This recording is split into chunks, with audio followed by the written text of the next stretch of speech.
Hello, আমি দিগন্ত এবং আজকে কথা বলবো ফেলুদা ফেরত সিজন 2 নিয়ে। আড্ডা টাইমসে রিলিজ করা শ্রীত মুখোপাধ্যায় পরিচালিত ফেলুদা ফেরত সিজন 2 মানে যতকাণ্ড কাঠমান্ডুতে নিয়ে।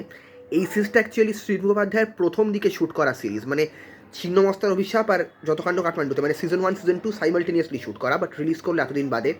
এবং এইটা শ্রীত মুখোপাধ্যায়ের একমাত্র ফেলুদা যেটা কন্টেম্পোরারি টাইমে, মানে সন্দীপ রায়ের ফেলুদা যেমনি আমরা দেখে থাকি যে সবসময় বর্তমান প্রেক্ষাপটে ফেলা হয়, এই গল্পটাও কিন্তু বর্তমান প্রেক্ষাপটে ফেলা এবং খুব পপুলার একটা গল্প। এবং জাল ওষুধের ওপর গল্পটা আমার কিন্তু সিরিজটা বেশ ভালো লেগেছে।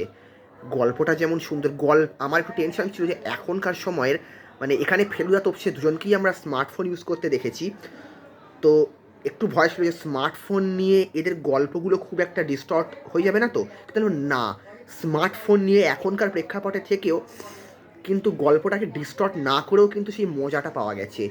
অভিনয় প্রত্যেকেরই খুব সুন্দর। 5 বছর আগের শ্যুট, এটা মাথায় রেখেই বলছি, অভিনয় প্রত্যেকেরই খুব ভালো। স্পেশালি বলবো মগনলাল মেঘরাজের চরিত্রে খরাজ মুখোপাধ্যায়, কোনো কম্পারিজনে না গিয়েই বলছি তিনি কিন্তু বেশ ভালো পারফরমেন্স দিয়েছেন। মাইনাস পয়েন্ট বলে বলতে পারি গল্পটা এমনই, এবং গল্পটা বেশ বড় সাইজের গল্প, কী জায়গায় মনে হচ্ছিল খুব তাড়াতাড়ি এগিয়েছে, মানে হয়তো এপিসোড 6টার জায়গায় 7টা বা 8টা হলে মন্দ হতো না, বাট ওভারঅল সিরিজটা আমার বেশ ভালো লেগেছে।